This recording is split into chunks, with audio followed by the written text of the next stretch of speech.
I've been, of course, harshly critical of Trump's decisions to delegate to Fauci and Birx and to go along with that and to go along with the Operation Warp Speed, which is that disaster tattooed all over it.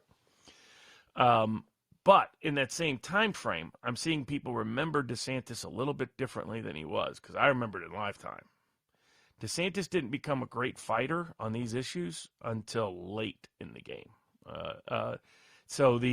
He put in broad lockdowns for over a month, sporadically shut down restaurants and bars throughout the whole summer. Capacity limitations, sometimes complete banning and barring at different times. He promoted the heck out of the vaccine initially. Set up places to get it to people, encouraging them, incentivizing them, telling them to take it, making it easy for them to take it, etc. So he wasn't like a great leader on any of those issues that he has, to his political brilliance, recast himself as being. He wasn't. Got friends in Florida. They're still bitter about a range of things. So what happened is in the summer, and people also forget when Trump flipped. Trump was reluctant initially and then went along. And then by August, Trump was being highly critical of lockdowns and the rest. So we can't do this again. This is a big mistake, et cetera. By the way, he was saying that before DeSantis was, just FYI. So DeSantis was basically just following Trump at every single stage. And then once Trump was out of office, DeSantis took the lead on issues like opposing mandates and opposing vaccine passports, et cetera. And I thought very smart, savvy politics. But it's not like he was that much different than Trump that I'm seeing people kind of pretend as if he was.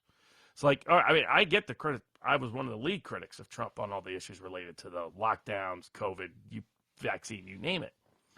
But it's not like there's another alternative right now for someone who was taking the lead for the presidential race in 2024. So I don't find that the most compelling argument. I think other arguments about, DeSantis does better picking personnel that implement his ideas and policies than Trump ever did. That's a practical argument. And I think it's the most effective one for DeSantis. But not that he was a hero on the lockdowns and the vaccines. No. Now, he hired a great Surgeon General that has been increasingly critical of the vaccines. But I don't think DeSantis himself has yet been. He just said he's not going to mandate it for anybody. Big difference. So is Trump. Trump was always opposed to mandates. He was opposed to that ever happening by any level. And DeSantis locked down more people than Trump did. Right? Trump didn't really order lockdowns. Trump created the environment where that could happen because of Fauci and Birx. But DeSantis basically stuck with Fauci and Birx's little stage 1, stage 2, stage 3, stage 4 reopening pretty much all the way through. He only reversed when Biden was in office. Fully. And there are reasons. I'll give you why I'm not as concerned about DeSantis as some people are, but why they have those concerns. So if you look at DeSantis' resume, it kind of screams deep state recruit. I'm less concerned because I trust two things about DeSantis. He had a working middle class upbringing, wasn't a part of the professional class in that sense, number one.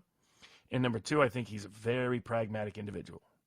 Now, that's like George Wallace. George Wallace was also very pragmatic, and that went a whole lot of different directions at times. Some good, some not so good. But that's what I trust about him.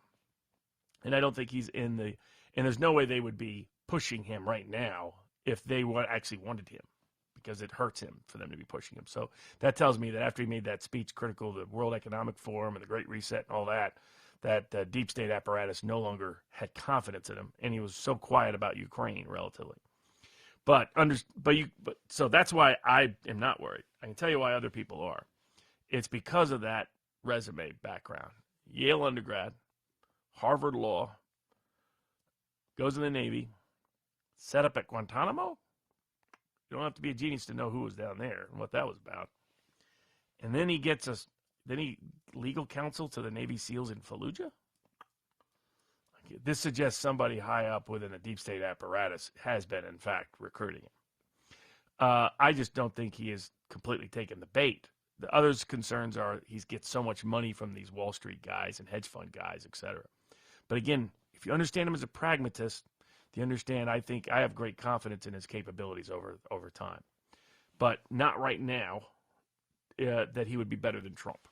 If he served 4 years and then proved my theory right, then he would beat. I thought it was the best combo. He could prove my theory right, or he could prove it wrong, and then not someone to go with, but prove it right as vice president without taking the big gamble of him being president, and then he'd be in a perfect position to be president for 8 years, if my gamble on him was right. But but it's not a guarantee because he's got a lot of deep state friends around him still to this day.